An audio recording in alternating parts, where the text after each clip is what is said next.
strategists following the White House race are divided as to whether Joe Biden's recent verbal missteps will unseat him as the Democratic frontrunner, but polls might be offering a more decisive direction. An NBC News/Wall Street Journal poll released late last week shows the Delaware Democrat's popularity dropped in the past 17 months from 54% positive responses in January 2018 to 34% positive now, and from 22% negative responses to 38% now. The survey of 1,000 adults was conducted August 10 to 14. Whether or not the numbers will affect the primaries, the more than 20 Democratic candidates who raised enough and polled high enough to take part in the first two rounds of debates are no doubt glued to every detail, since the qualifying threshold for next month's Democratic debate is even tighter. Add this to the gaffes Biden has made in the past 2 weeks.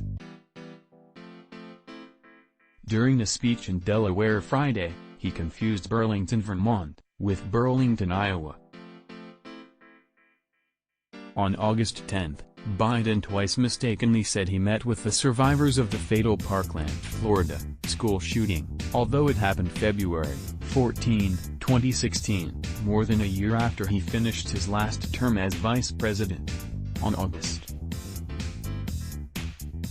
8, he told a crowd in Iowa that poor kids are just as bright and just as talented as white kids, later correcting white to wealthy.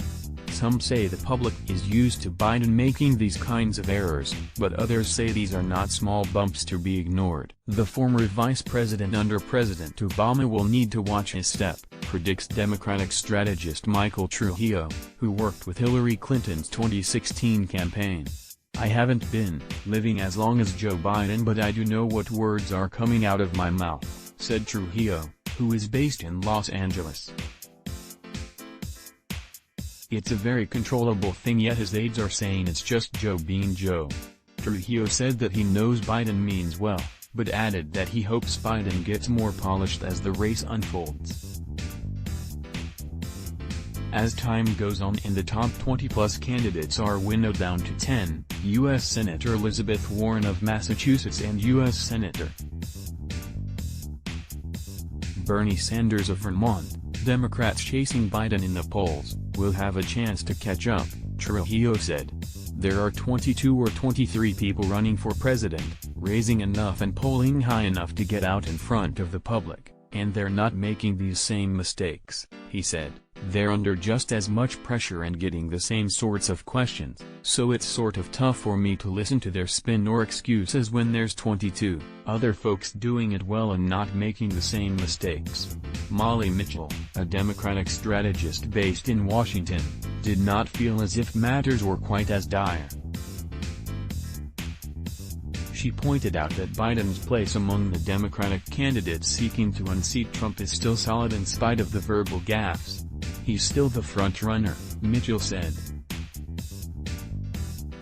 "I think while the press has made a kerfuffle out of it, voters are more concerned about issues that are affecting them, those classic kitchen table issues, trade wars, health care, gun violence."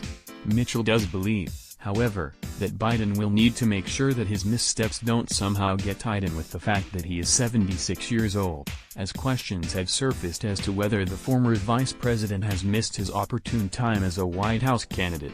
"I think Trump wants to position it as he may be too old or something, and I think that's more of a problem for Biden down the line," Mitchell said. "The irony of course is they are very close in age," she continued, referring to the fact that the president is 73, so that's sort of a false narrative to promote. GOP strategist Holly Turner agreed that Biden's missteps are just not that serious, especially at a time in which the country has a president who appears prone to misstatements. A decade ago, the last time he ran for vice president, any of these gaffes or misstatements would have been fatal for him, but I think just our country has changed, said Turner, who is based in Washington. President Trump has certainly normalized kind of this raw authenticity that we've never really seen before. She added that the gaffes are part of Biden. I actually think it's working for him now, especially with this particular field of candidates," she said. Turner also believes Biden, however, will have to watch his step with attempts to suggest he is too old for such a grueling race. But with people like House Speaker Nancy Pelosi, the 79-year-old California Democrat, and U.S. Rep. Maxine Waters, the 81-year-old California Democrat, remaining irrelevant on the political stage, views on age appear to have changed.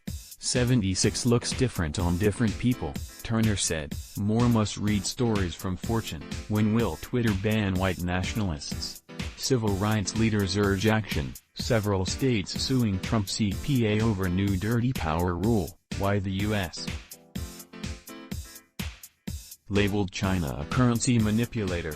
How Trump's plan to import Canadian drugs would work. Listen to our audio briefing. Fortune 500 Daily. Get up to speed on your morning commute with Fortune CEO Daily Newsletter. Let's block ads. Why?